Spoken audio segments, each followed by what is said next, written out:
La Universidad Pontificia Argentina, la Católica Argentina, también avala el evento la Cámara de Diputados.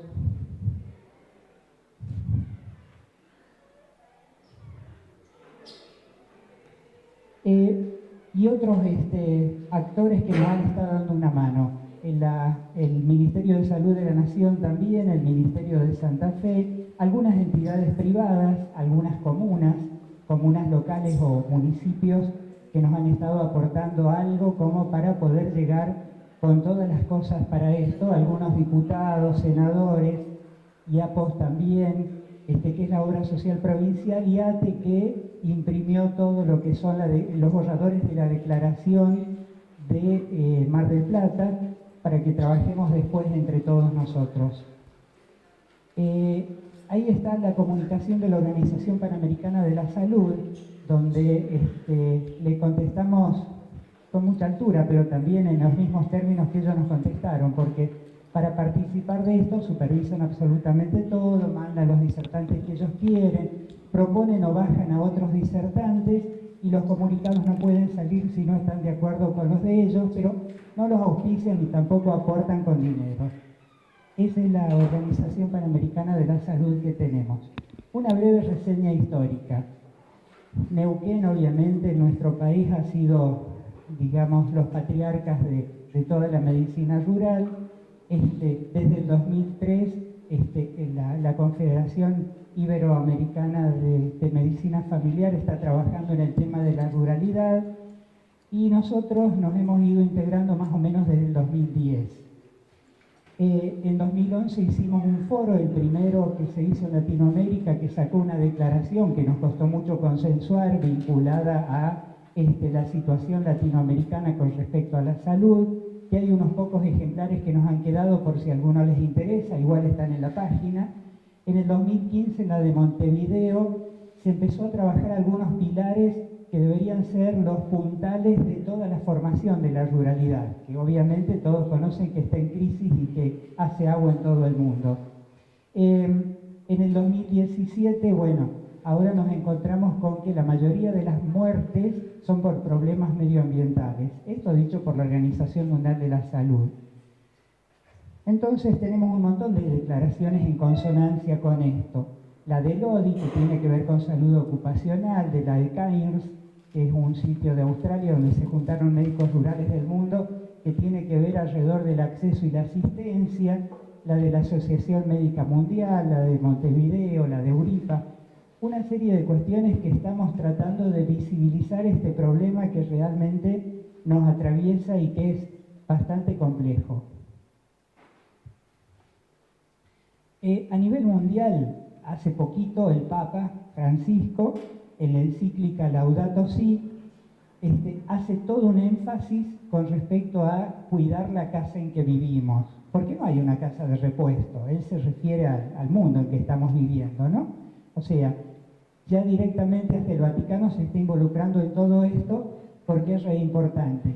Y hace unos días estuvo en Córdoba, que pasó bastante poco trascendido, Obama, que vino a dar una conferencia sobre energías no convencionales y no contaminantes y autosustentables.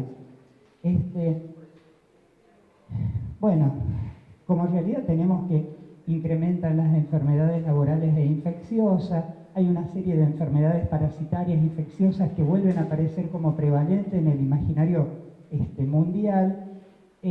La mayoría son de origen zoonótico: chagas, tracoma, elefantiasis, oncocercosis, enfermedades por flebótomos, las transmitidas por los mosquitos, que en realidad nos hacen ver en figurilla, porque tenemos que exacerbar la clínica para tratar de hacer diagnóstico de enfermedades que son todas iguales, todas tienen la misma sintomatología. Más los antibióticos, que son un recurso no renovable, que lamentablemente con una altísima resistencia, no solo por la fácil acceso que tienen todas las personas, sino por la mala utilización que estamos prescribiendo los médicos, sino que además en todos los alimentos vienen antibióticos, por eso la resistencia. Los pollos que comemos, los cerdos que comemos, las vacas, todos están alimentados con alimentos balanceados que tienen infinidad de antibióticos, antimicóticos y una serie de anabólicos y sustancias que estamos ingiriendo permanentemente en microdosis. Entonces después, cuando hay que prescribir un antibiótico, no sirve. Y encima, como no son rentables, la industria farmacéutica no hace investigaciones de moléculas nuevas. Hace 20 años que no hay ningún antibiótico nuevo en el mercado. Entonces, realmente nos encontramos con un montón de problemas.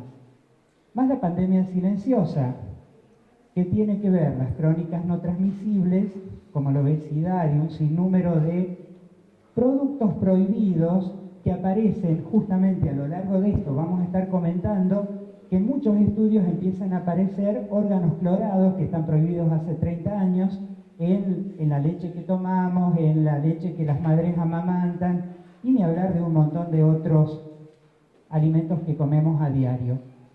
Hace unos pocos meses, aquí tomó estado público esto de que el 60% de las frutas y verduras del mercado central de Buenos Aires están con de 16 a 24 agroquímicos por arriba de los valores normales que deberían contener.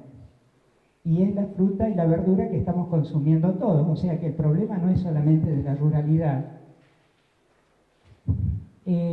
Hace 15 días salió un dictamen en el cual procesaron a los que manejaban el avión y a los dueños del campo que fumigaron a una escuela rural de Entre Ríos. Estas son las docentes de la escuela, en los cuales les salió una sentencia por haber pasado por arriba de la escuela fumigándolas. Eso es hecho corriente, lo que pasa es que son muy pocas las docentes que se animan a denunciarlo. Bueno, ¿qué hablar de glifosatos o los agroquímicos? Infinidad de bibliografía. Bueno, esto es lo de Andrés Carrasco. Distintos trabajos vinculados a la exposición de agroquímicos que vamos a estar viendo más en profundidad. Hoy nos va a acompañar Medardo Ávila, que publicaron en revistas internacionales con bibliografía, a pesar de que hay directrices internacionales de la Organización Mundial de la Salud vinculadas al control internacional de la conducta, utilización de los plaguicidas, pero que no es muy tenido en cuenta. Hace poquitos días también aquí en el país falleció una chiquita que había comido mandarinas y la intoxicación fue por furadán, falleció. Bueno, y siguen montones de bibliografía. Y encima, las semillas tienen dueño. Todas estas semillas que eran cultura de la humanidad y todo lo demás, unas pocas empresas, prácticamente 3 empresas, dominan el 66% de las semillas del mundo. O sea, una situación monopólica re complicada, que encima son semillas transgénicas que dependen de determinados agroquímicos. Para variar, nuestro Instituto Nacional de Tecnología Agropecuaria prohibió la palabra agrotóxicos. La fundamentación dice que implica una posición valorativa negativa que presupone un uso inadecuado o inapropiado de una alternativa tecnológica que bien empleada no debería constituirse en riesgo para la salud humana o ambiental, por lo que sugiere el uso de agroquímicos fitosanitarios. Han tenido escraches, obviamente.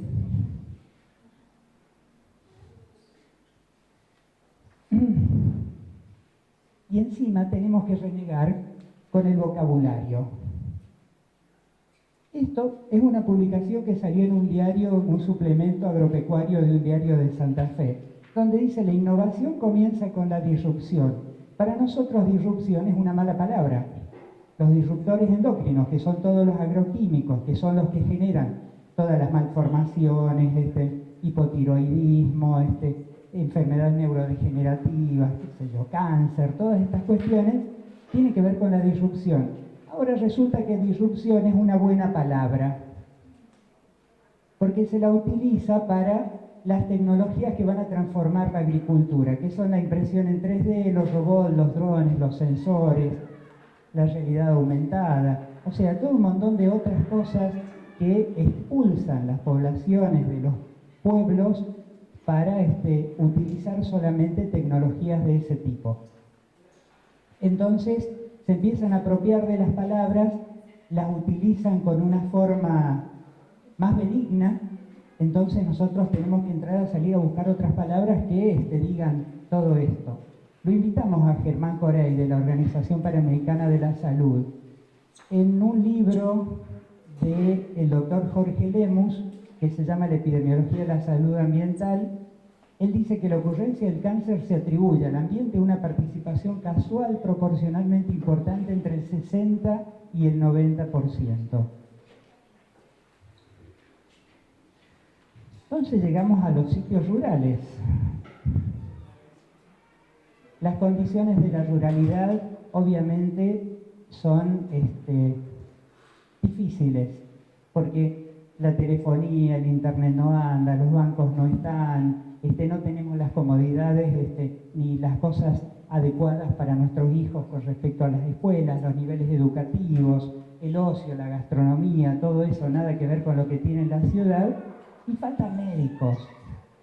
O sea, en todo el mundo las áreas rurales tienen un déficit en la población de médicos muy elevados. Esta podría ser una buena noticia.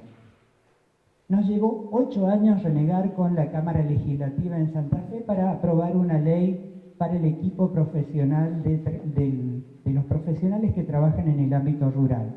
Médicos, bioquímicos, odontólogos, kinesiólogos, psicólogos. 8 años para que salga la ley. Salió, fue reglamentada, promulgada y ahora está en vías de reglamentación. Hace 2 años que estamos transitando toda esta cuestión. Este es el trámite de expediente. Creíamos que la podíamos anunciar como la primera de Latinoamérica. Bueno, pero está ahí calentito. Vamos a seguir empujando para que salga, porque es una punta que intenta mejorar las condiciones laborales con una mejor remuneración, mejorar las condiciones de capacitación en el lugar.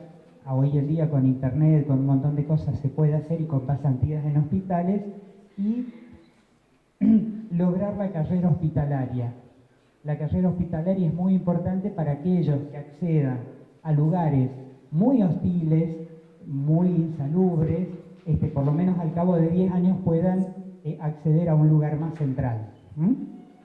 No quedar aislados ahí para toda la vida. Por eso la salud pública necesita nuevos médicos. Estamos convencidos de que deberían ser médicos AAA o quíntuple-A, la A de ambiente, que manejen el tema del aire, agua, y la tierra. No encontré una palabra con A que significa tierra, pero el abrigo, la vivienda, el vestido. Que manejen también el tema del alimento. En la medida que comamos alimentos saludables, va a ser saludable nuestra vida. Médicos que tengan mucho afecto, mucho amor, ternura y que puedan sostener la relación médico-paciente de otra manera. Que sean contemplativos del arte. Médicos que tengan actualización permanente. Todos con la A, que tengan acción intersectorial, que tengan actitud, aptitud y autocrítica del trabajo cotidiano, porque es la única manera de crecer. Bueno, obviamente actividad física también es con la A. Todo esto se lo copié a Julito Monsalvo, y en realidad le aporté una A que él no tenía. Pero en realidad debería ser una cuestión totalmente integrada. La dimensión ambiental, política, económica y sociocultural debería ser sustentable en un marco en que la salud, la educación, la justicia social, y bueno, pongo el médico rural porque es la otra pata de la mesa, ¿no? En este caso. Pero deberíamos transitar todas estas cosas para que realmente esa comunidad pueda gozar de buena salud. Vincular el trabajo rural a todo el tema de la docencia, porque eso nos mantiene permanentemente activos, la investigación, todo esto que vamos a comentar ahora surge de una investigación bastante incipiente, pero que está. La gestión que tiene que ver con todo lo vinculado a poder gestionar ese centro de salud para que sea de la mejor y óptima calidad. Obviamente la función asistencial, que es para lo que nos pagan y que la gente necesita, y bueno, no dejar de lado lo académico y el arte. Y bueno, y ojalá todos podamos irnos de aquí contentos y con cosas nuevas y con iniciativas como para terminar bien estos días y realizar aportes. Ese es el hospital donde yo trabajo, el número 24, Hospital Rural. Ahora es un centro de salud. Y nada más. Gracias.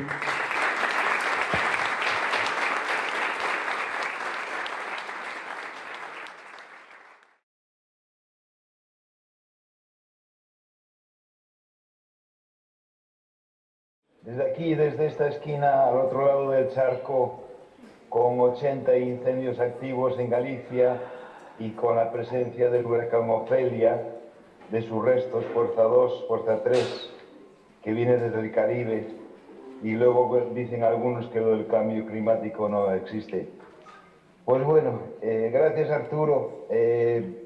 Por supuesto, este foro no sería posible sin tu labor, que es encomiable. Y tú y tu comité organizador habéis organizado esto casi sin presupuesto. Por supuesto, de la industria no iba a venir y de los políticos, pues ya sabemos que podemos decir algo que políticamente no sea correcto en este foro, ¿no? Gracias a Rafael Pasadini y a todos los compañeros de la FAN por poder celebrar este foro dentro de su congreso, probablemente a él.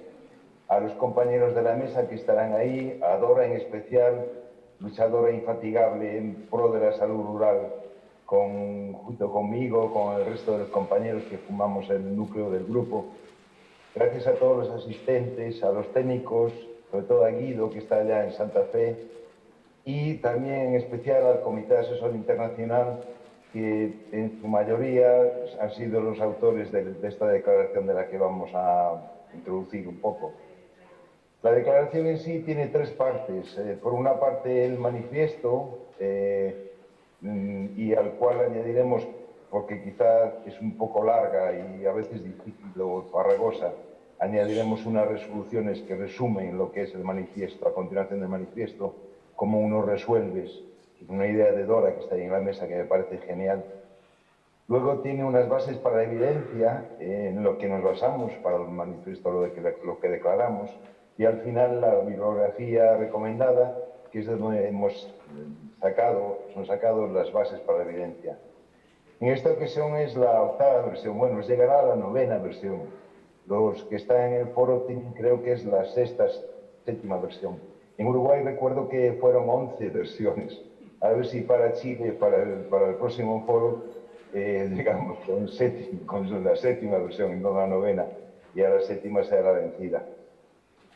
Se debatirá en el foro, porque al fin y al cabo esta declaración es lo que tenéis en vuestras manos, es un borrador.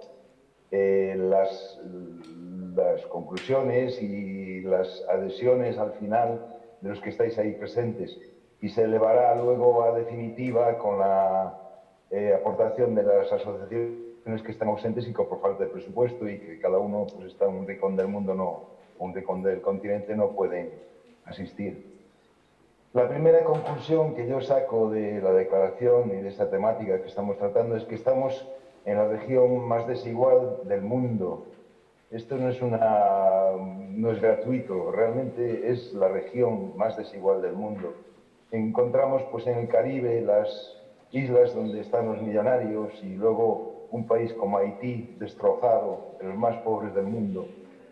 En Centroamérica, el país más representativo quizá, México, los adinerados en la zona de Monterrey y los indígenas, por ejemplo, en Chiapas. En Sudamérica, el país más grande, Brasil, encontramos a la élite paulista y en su misma ciudad las favelas, o ya no digamos los indios en la zona del Amazonas. No solo es diferencia de riqueza, es una diversidad diferente. tanto geológica como geográfica, en clima, en paisajes, en costumbres, cultural, etc. Representamos en este foro a 1 de cada 5 habitantes de la región. El 20% de la población en Latinoamérica es rural. Estamos hablando de 128 millones de personas. Hay países con una ruralidad aproximada a lo que es la ruralidad global de la Tierra, que es entre el 40 y 50%, como Guatemala, Honduras, Nicaragua, Paraguay. Países con un 25%, como es el mayor, que es Brasil.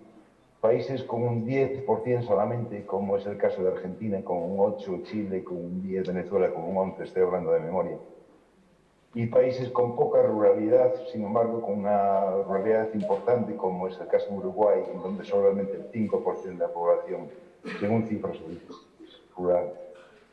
La población rural ha disminuido con estas generaciones en número, sí, pero a pesar de haber disminuido hay una desigualdad mantenida. El índice de pobreza en nuestra región es del 52%. Y luego encontramos que con respecto a la población total es el 29%. Es una proporción importante, pero es muy diferente al 52% del rural. Y ya si hablamos del índice de la pobreza extrema, en el rural tenemos al 29, el 30% de la población rural. Y con respecto a la población global total de la región, estamos hablando de un 10, un 11%. Es decir, en el área rural tenemos 3 veces más pobres extremos que en la zona urbana. Por decir algo, la inseguridad alimentaria está presente en el tercio de los habitantes del rural, en el 32%. Y lo que es esta desigualdad estrictamente sanitaria, pues la encontramos en cifras como que en la tercera parte de los rurales, el 33% exactamente, no disponen de un sistema público de salud. Sin embargo, en el área urbana esto ocurre solamente en el 10% de la población. Estamos hablando de que más de 3 veces los rurales no disponen de un sistema público de salud con respecto a los urbanos. En tanto por cien de gasto personal con respecto a gastos totales en salud, el 10% de los rurales es del 10% en los rurales, y en los urbanos encontramos que es de un 40%. Estamos hablando de 4 veces más plata, ¿no?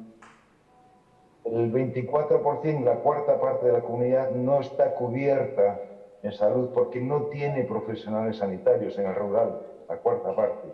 Sin embargo, en el área urbana esto solo ocurre en el 11% de los casos, es decir, un 2,5 menos.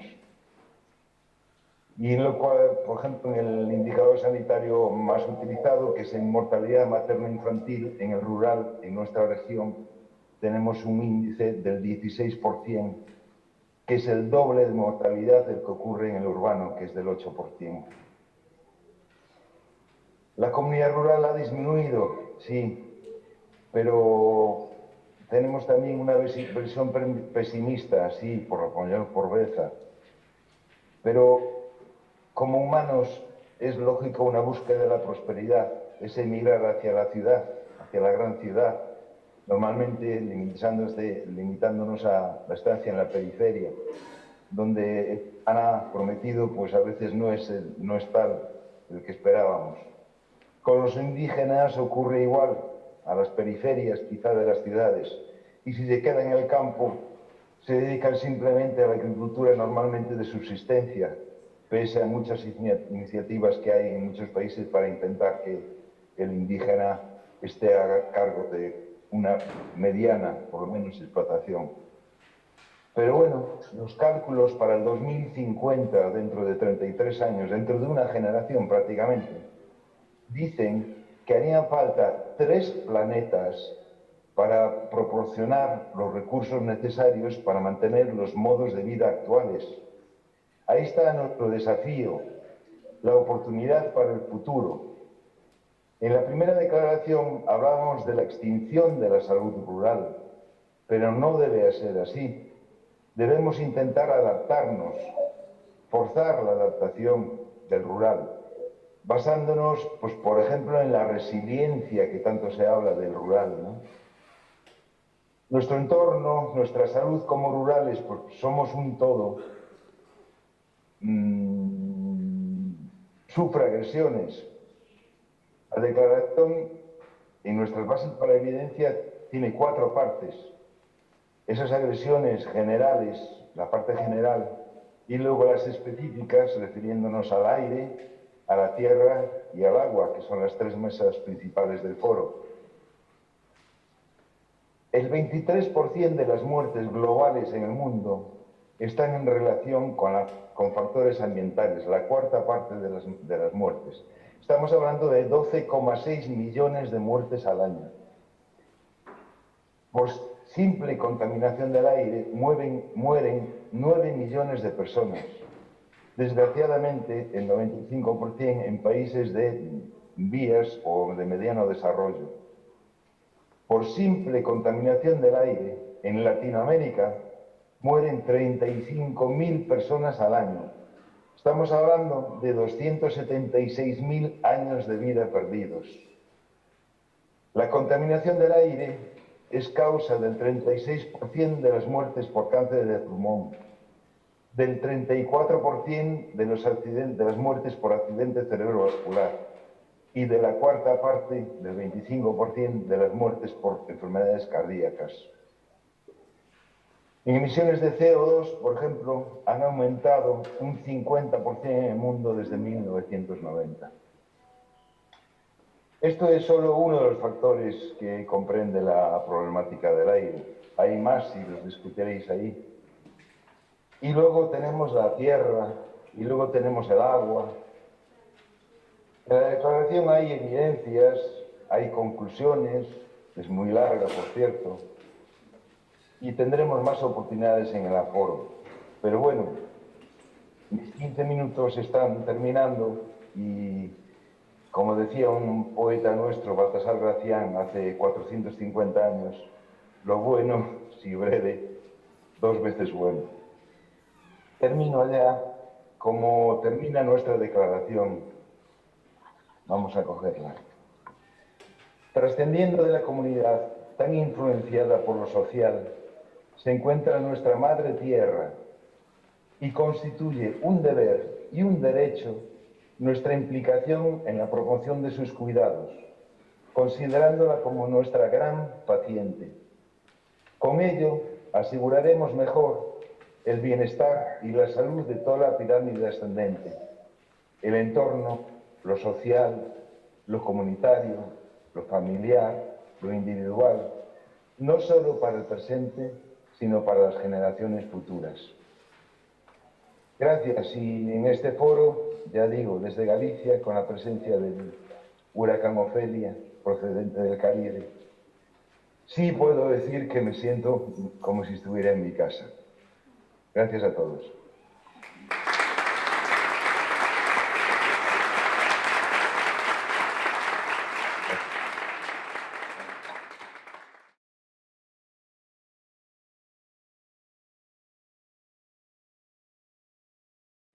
Algo del contexto, políticas públicas, algo de talento humano en áreas rurales, la realidad de los médicos familiares en área rural, trabajo en equipo, currículum, que es el tema inicial por el que me invitaron, aprendiendo algo de los expertos y algunas conclusiones. Todo el material que les voy a presentar es el producto de una encuesta que se hizo en preparatoria para el Congreso Mundial de Wonka en Río de Janeiro, que tuvo lugar este año, como parte de mi responsabilidad del Grupo de Medicina Rural.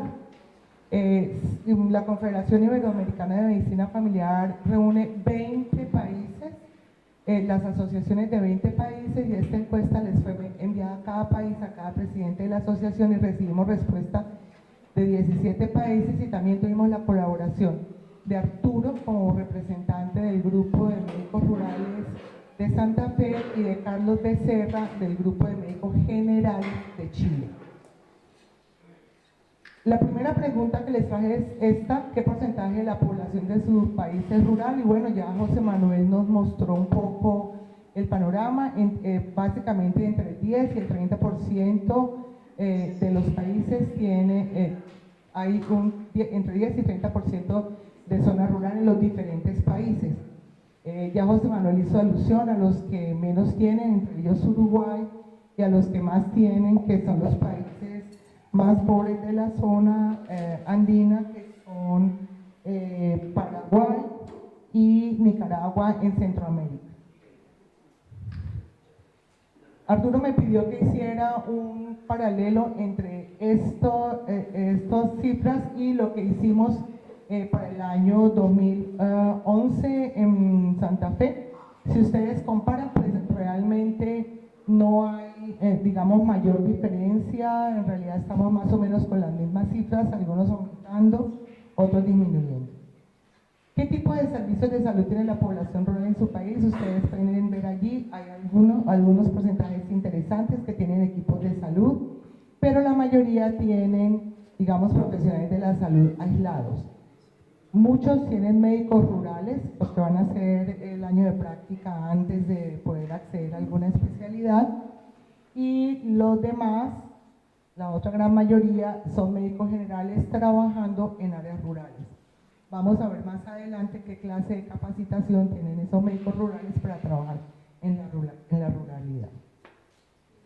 En el medio rural la pregunta era muy interesante, sobre todo para nosotros los médicos especialistas en medicina familiar, era si había médicos trabajando, y claro, muchos dijeron, les dañé la sorpresa, muchos dijeron que sí, que claro, que casi un 55% tenían médicos familiares, lo que nosotros llamamos generalistas de comunidad, trabajando, y un pequeño porcentaje decía que no, y otros tenían combinaciones, ¿no? Eran médicos generales, médicos familiares o generalistas que llaman ustedes, combinados con médicos generales y combinados con médicos tradicionales, que era bien interesante en algunos países como Ecuador y Bolivia, trabajando allí.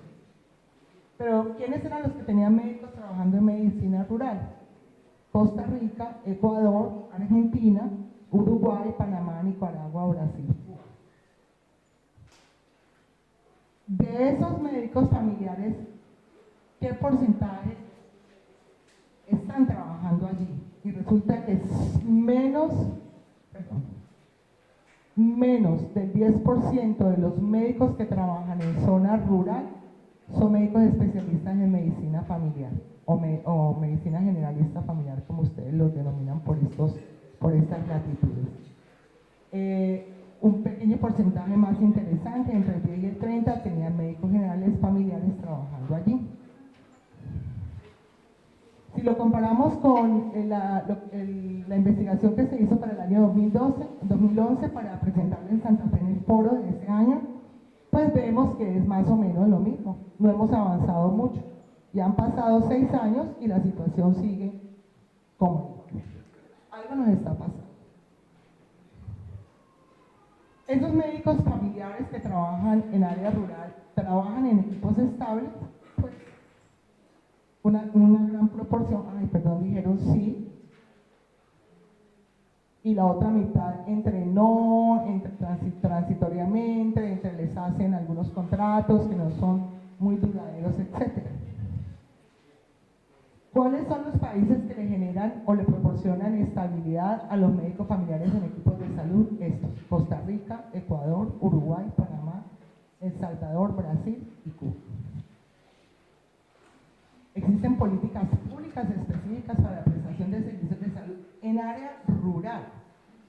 Entonces la respuesta es sí, casi la mitad. ¿Funcionan? Una cosa es que existan, otra cosa es que sí funcionan. Pues resulta que no funcionan. Aunque las tienen, no se ponen en práctica.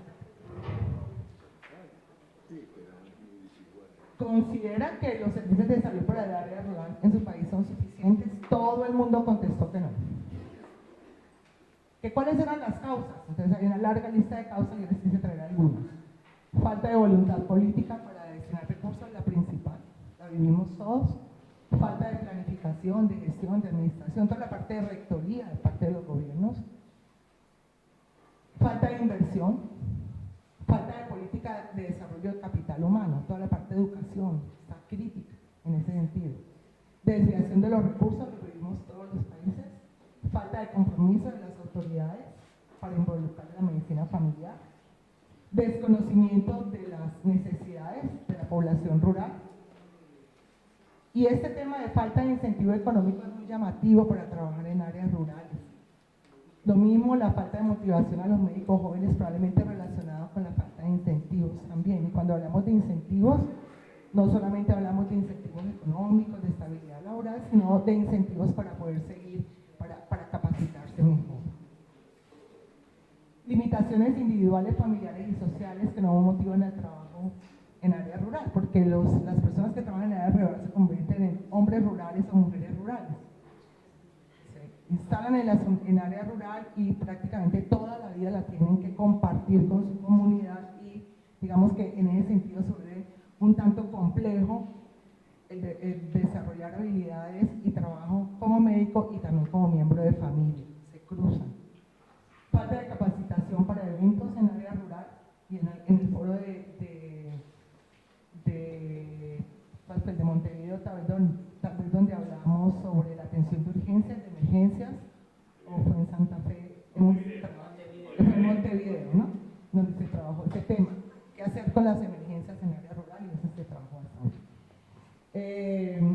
Lo que todos sabemos respecto a carreras hospitalarias centradas en la visión flexneriana de la concepción de la salud y de la prestación de los servicios, la dispersión geográfica, la segmentación de todos los sistemas de salud en nuestros países, faltan competencias, hay desconocimiento sobre toda la parte de culturas étnicas, de creencias, de comportamientos, de mitos, etc.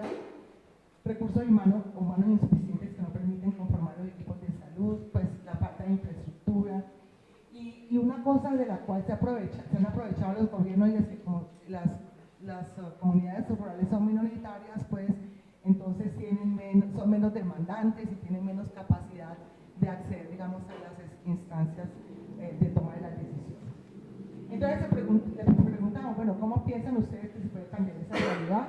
Entonces todo el mundo contestó que actualización de la política, que integrar al modelo de salud integral y a las necesidades de las poblaciones rurales, que se debería trabajar en las políticas de valoración profesional, que deberíamos desarrollar o implementar políticas de formación profesional en pre y posgrado y una garantía de regreso a las zonas rurales, y más adelante les voy a contar así, digamos, como las experiencias con eso, que se debe hacer un diagnóstico integral de la realidad para identificar las fortalezas, para identificar las debilidades del sistema y, digamos, todos los recursos, las necesidades y los riesgos de trabajar en las zonas rurales.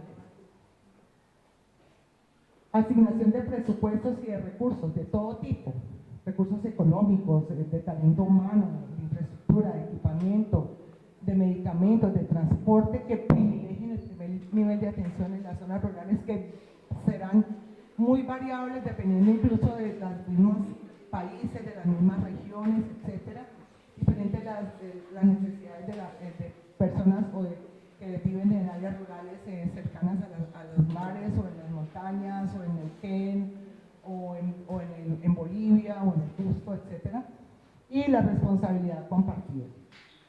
Establecer redes con la sociedad civil, entender, penetrar y comprender y respetar todo el acervo cultural de nuestros diferentes grupos étnicos y generar la posibilidad de que los equipos que trabajan en zonas rurales sean estables. La capacitación es absolutamente indispensable, se debe ampliar la cobertura de los servicios de salud y bueno, digamos que todo eso se podría hacer si no tuviéramos tanta corrupción en nuestros países, ¿no? Si tuviéramos políticos más comprometidos con lo que realmente las necesidades de las personas. Coordinación de actividades y prestaciones aterrizadas a la realidad rural, incentivos económicos y no económicos para lograr que los médicos y los médicos ahora jóvenes o los que están dedicados a la ruralidad permanezcan, estén, que quieran quedarse en la comunidad rural. Identificar expectativas de la población rural, porque muchas veces llegamos los médicos con unas ideas de qué es lo que la gente necesita, no consideramos lo que la gente necesita y entonces ahí viene, digamos, con el conflicto.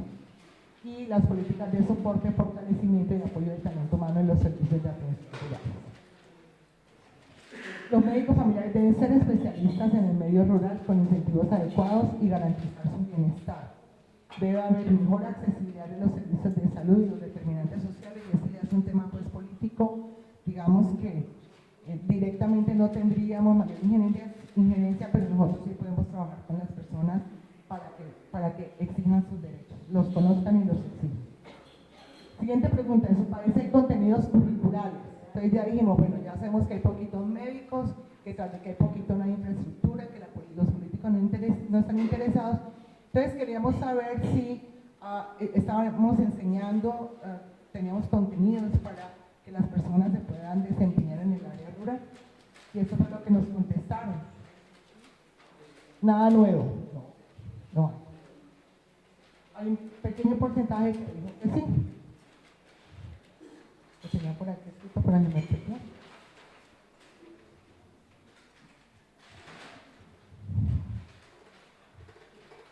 Costa Rica es uno de los países que dice que tiene experiencia en contenidos curriculares. Tienen un grupo de médicos trabajando en población indígena, desarrollan la telemedicina, hacen ultrasonido de primer nivel y abordajes según las creencias propias de la cultura. Estos son un poco los contenidos que en Costa Rica tienen. El otro país es Brasil. Ellos tienen pues contenidos curriculares heterogéneos y regulares diferentes, digamos que varían por los diferentes estados, son de carácter opcional y hay un proyecto andando nacional para ampliación de la residencia e incluir todo un currículum amplio sobre medicina rural. El otro país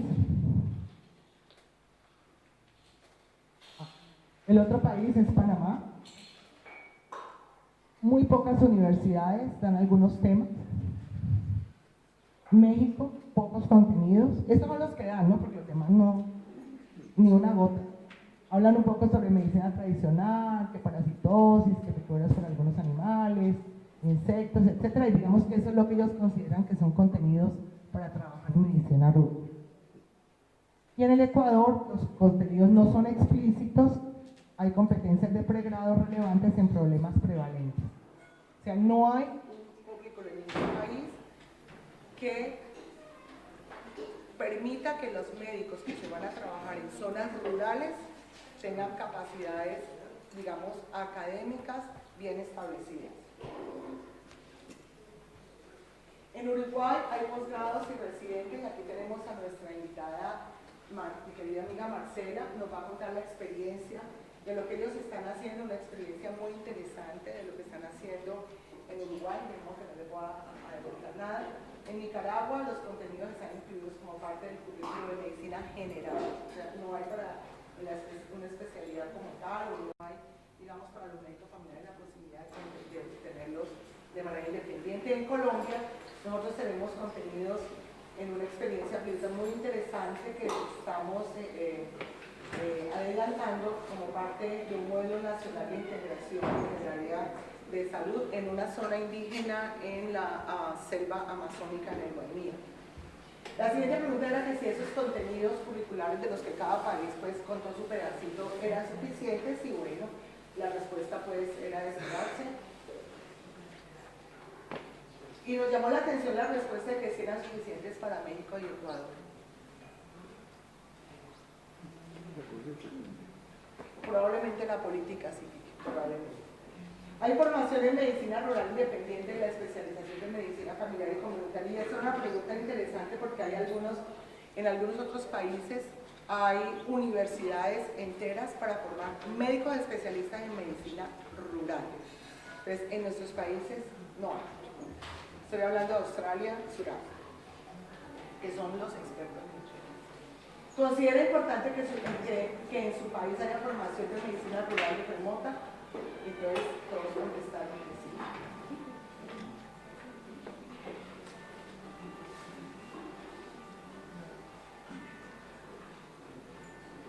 Paraguay dice que es imprescindible porque la mayoría, más del 50% de la población paraguaya es rural. Nicaragua que tendrían que evaluar la conveniencia de la formación de ese recurso que para ellos será especializado, porque es que las limitaciones de la prestación de servicios de salud en Nicaragua, incluso para medicina general, son precarias. Entonces ellos ven como la medicina rural como algo especializado, o sea, no suplen lo básico y consideran pues que el rural es demasiado. Hay una suficiencia del sistema de salud en el país, pero con muchas deficiencias en la prestación, en la universalidad y en la cobertura. Y digamos que los expertos, y he tomado a los expertos de este guía que produjeron en el año 2014 un grupo de expertos de medicina rural. ¿Y quiénes son los expertos en el mundo? Pues son los canadienses, los australianos y los surafricanos.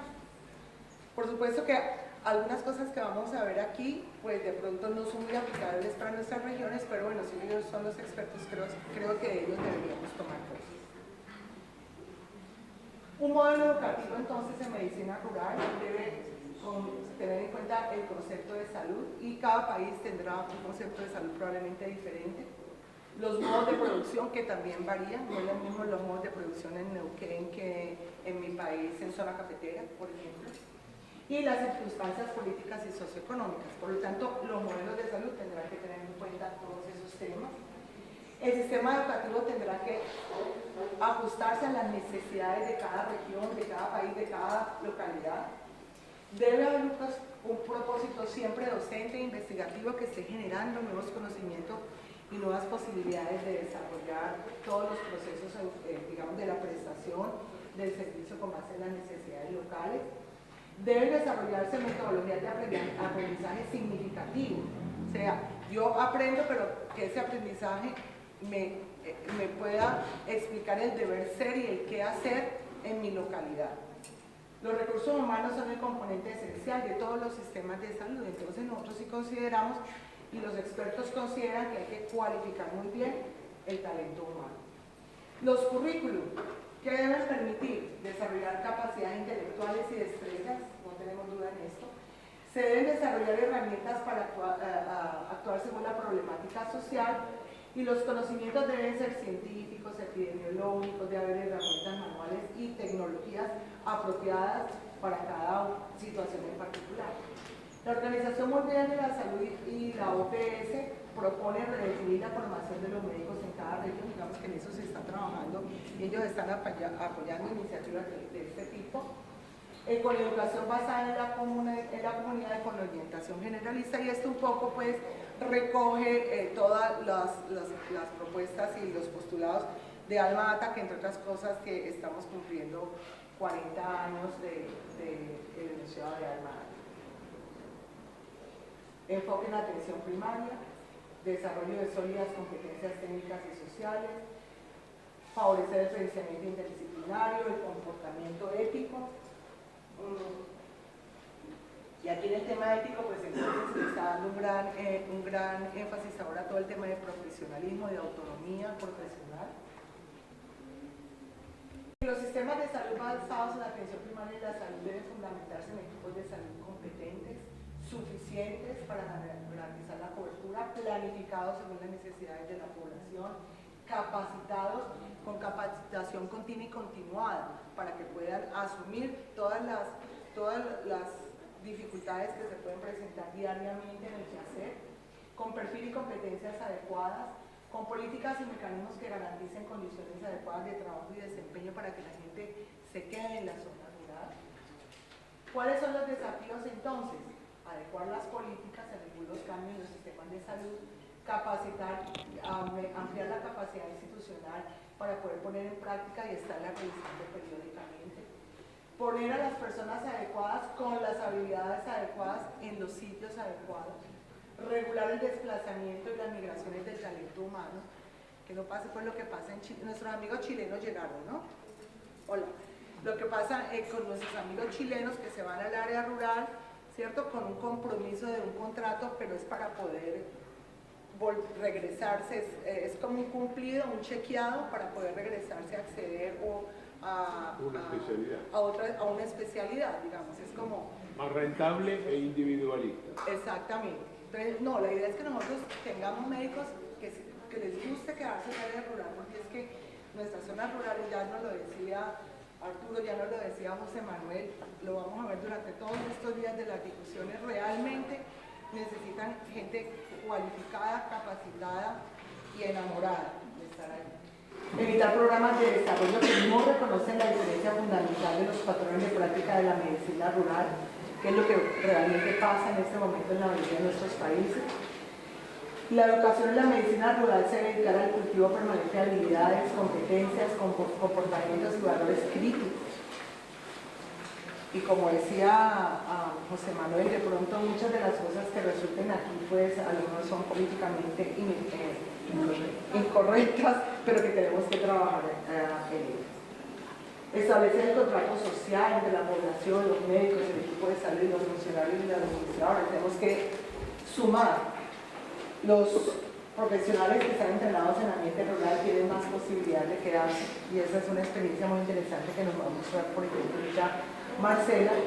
Los currículos además deben ser revisados y adaptados permanentemente, porque siempre habrá variaciones, siempre habrá cambios. Un día no va a estar Monsanto en Neuquén, entonces vamos a necesitar cambiar los currículos, ya no vamos a hablar más de agroquímicos, ya no vamos a hablar más de disruptores. De disruptores, perdón. Buenos disruptores. Exactamente. Tendríamos que revisar. ¿Cómo será un programa? ¿Cómo se podría desarrollar un programa en la ruralidad? Pues asegurando la equidad del acceso a la educación, que sea de alta calidad, que responda a las necesidades de salud, que garantice los mejores resultados en las áreas prioritarias, que tenga contenidos específicos y dirigidos a asuntos específicos, que el diseño, el desarrollo de la puesta en marcha, el manejo, digamos, sea hecho por médicos rurales, para médicos rurales en zonas rurales. Entonces, ¿dónde están los médicos rurales capacitados? Pues nos tenemos que capacitar. Tenemos que tratar de desarrollar currículum en experiencias que ya están caminando en algunos países tímidamente. Los profesores son los mejores pares y tienen que ser rurales para que nuestros jóvenes se animen. Los contenidos, bueno, tiene que establecerse redes de educación exitosa, requerimientos de la práctica diferente de los urbanos definitivamente, los contenidos deben ser adecuados al contexto rural, variará, la infraestructura tiene que ser soportada por las políticas, por los gobiernos, tiene que haber mecanismos de retroalimentación permanente, las claves, entonces, ¿cuáles son? La comunicación, los objetivos educacionales claros, los médicos rurales educando, médicos rurales, inventario de recursos, compromiso multi-intersectorial y favorecer los ambientes educacionales. Clave la innovación, la adaptabilidad, la educación de alta calidad, desarrollo de las herramientas prácticas, formación de líderes, flexibilidad. Y para algunos países, para algunas zonas probablemente, y en esta juventud que todo el tiempo están metidos ahora en la cibernética, ¿no? Así estemos en zonas rurales apartadas. Tenemos algunas experiencias en Brasil muy interesantes con todo el tema de educación online. Bueno, probablemente no en todos los países, probablemente no en todas las situaciones, pero sí los expertos recomiendan trabajar en eso, sobre todo para las nuevas generaciones. Plataformas educativas online, innovación tecnológica, evitan los viajes, permiten la educación en sus propios ambientes, en sus propios tiempos, da oportunidad de acceso a requerimientos particulares. Se pueden vigilar los logros, las habilidades, se puede de alguna manera favorecer el entrenamiento. Son modelos educativos basados en competencias, con cuidado exhaustivo y continuo por parte del interlocutor docente en el otro lado, en el otro esquina del continente o en el otro esquina del país, centrado en el paciente. Médicos familiares, rurales participantes al otro lado, y esta es una experiencia muy interesante que tienen en Australia, por ejemplo, tiene unas plataformas increíbles para esto, proveedores de educación, participación en organizaciones, y hay todo un board, todo un grupo que está vigilando, retroalimentando, orientando, dando recomendaciones, evaluando, haciendo seguimiento, etc. Conclusiones, entonces, tenemos que transformarnos, tanto en el pensamiento y la conciencia, tenemos que desarrollar unas prácticas profesionales óptimas y éticas, tenemos que trabajar definitivamente con la comunidad, tenemos que organizar nuestro trabajo, debemos promover la definición de políticas que favorezcan todo el tema educativo en ruralidad, los currículos en las universidades, en los sitios de práctica, se tiene que trabajar en la redistribución de los recursos. Tenemos que desarrollar un énfasis en la formación de talento humano específico para las zonas rurales. Tenemos que comprometernos, coordinarnos y actuar intersectorialmente, favorecer la docencia, asistencia en la investigación, la capacitación de los líderes comunitarios es fundamental, la educación para la salud y en algunos países como en el mío, en Colombia, tenemos un currículo único para ciertas especialidades, específicamente para la medicina familiar, y estamos trabajando fuertemente cómo introducir ahora, después de casi 10 años de trabajo arduo para tener un currículo único para medicina familiar, pues ahora viene no se sabe cuántos años más para introducir elementos de medicina rural. Inclusión de saberes tradicionales, y en esto hay algunas experiencias en Bolivia, hay unas experiencias en Perú interesantes, incluso los taitas o los médicos tradicionales, que así se denominan, mal denominados brujos, trabajan en conjunto con los equipos. La ruralización del pensamiento médico, los que trabajamos en área rural tenemos que desarrollar un pensamiento diferente. La ruralización de la atención médica, efectivamente la atención en el área rural es diferente. Se deben identificar muy bien las competencias, replicarlas, normalizarlas. Esas competencias tienen que ser de conocimiento público. La gente tiene que saber qué es lo que se le va a brindar para que ellos también puedan opinar respecto a qué es lo que necesitan o no. Y debe haber una instrucción individualizada para cada una de las competencias que debemos desarrollar en el trabajo de la medicina rural. Énfasis en resultados de aprendizaje, evaluación individual de las competencias, mejoramiento de la significación de lo aprendido, y esto es un poco de lo que nosotros denominamos el aprender haciendo, evitar la fragmentación de los programas tradicionales, facilitar la integración y aprender a manejar situaciones complejas como lo planteado en Montevideo para el tema de la sostenibilidad rural. Evaluar los conocimientos permanentemente, aplicar la solución de los problemas rurales, favorecer la autonomía de los médicos rurales, pero tendrán que ser médicos rurales muy bien capacitados, cualificados, transformar el papel de los docentes. Necesitamos docentes para médicos rurales, que sean médicos rurales, por lo tanto, que la cosmovisión cambie, retroalimentar permanentemente según las experiencias